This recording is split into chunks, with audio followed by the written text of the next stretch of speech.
Happy Wednesday, everybody. I hope this finds you all doing well. We're going to talk about the Cold War today. Now, relations between the United States and the Soviet Union soured soon after World War II. On February 22, 1946, less than a year after the end of the war, the U.S. Embassy in Moscow, George Kennan in particular, sent a famously lengthy telegram, and it's literally known as the Long Telegram, to the State Department denouncing the Soviet Union. In it, he states, world communism is like a malignant parasite which feeds only on diseased tissue.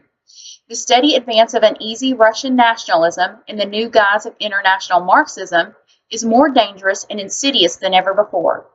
There could be no cooperation between the United States and the Soviet Union. Kennan wrote, instead, the Soviets have to be contained. Less than 2 weeks later, on March 5th, former British Prime Minister Winston Churchill visited President Harry Truman in Missouri and declared that Europe had been cut in half, divided by an iron curtain that had descended across the continent.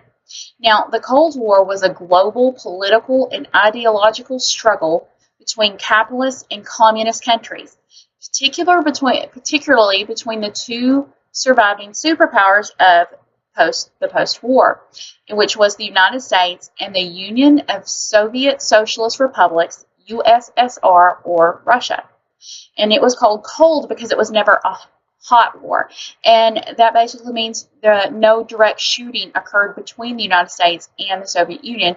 There was never a firefight or war between the two countries. I hit a few highlights of Truman's presidency and the end of World War II. Now, when World War II ended, women workers were encouraged to give up their jobs to returning veterans. George Marshall was the Secretary of State, and he devised a plan of massive economic recovery aid to Europe. The Berlin blockade and the resultant Allied airlift was one of the first major crises of the Cold War, and in it, Truman's response to the Soviet blockade of West Berlin in 1948 was to launch a massive airlift of supplies into West Berlin. Now, NATO, or the North Atlantic Treaty Organization, was created at this time, and it was a peacetime military alliance intended to enhance the collective security of the United States and Western Europe, such as England, France, Belgium, Luxembourg, Italy, and Portugal. The Truman Doctrine was a pronouncement by U.S. President Harry S. Truman on March 22, 1947, declaring immediate economic and military aid to the governments of Greece, threatened by communist insurrection, and Turkey, under pressure from Soviet expansion in the Mediterranean area. The United States pledged to contain the global expansion of communism, and this became the cornerstone of American foreign policy throughout the Cold War. The National Security Act of 1947 established the CIA, or the Central Intelligence Agency, the United States Air Force, and the National Security Council.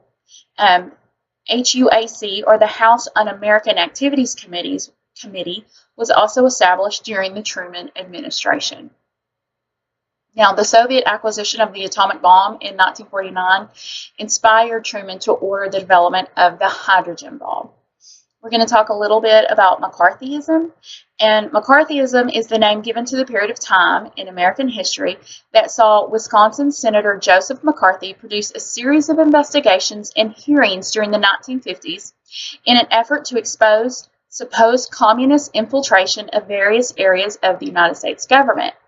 This term has since become a byname for a definition of character or reputation by means of a widely publicized indiscriminate allegations, especially on the basis of unsubstantiated charges.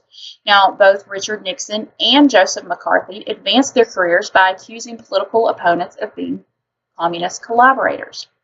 But Senator Joseph McCarthy's power began to unravel when he made reckless charges about communist influence in the United States Army. Communist China was an issue during this time, and Chiang Kai-shek led the Chinese National Party and retreated to the island of Taiwan when the Chinese Communist Party took over mainland China in 1949.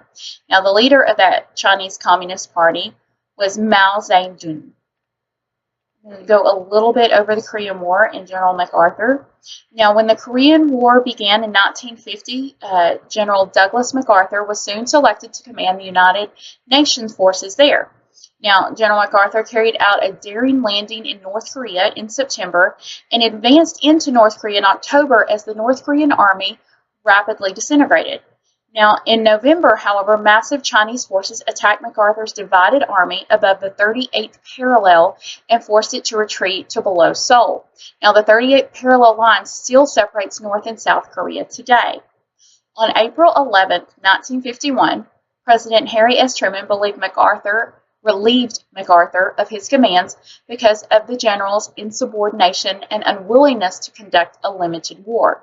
The American public's disappointment with the stalemate that resulted from the Korean conflict mirrored that of General MacArthur. And the last thing I want to go over is technology and the space race. Now, due to the Cold War, the United States and Russia were competing in a space race to achieve spaceflight and land on the moon. Now, Wernher von Braun was the father of the American space program. The USSR launched Sputnik into space before the United States, and Alan Shepard was the first American in outer space. Thank you so much for your time. I will see you all soon.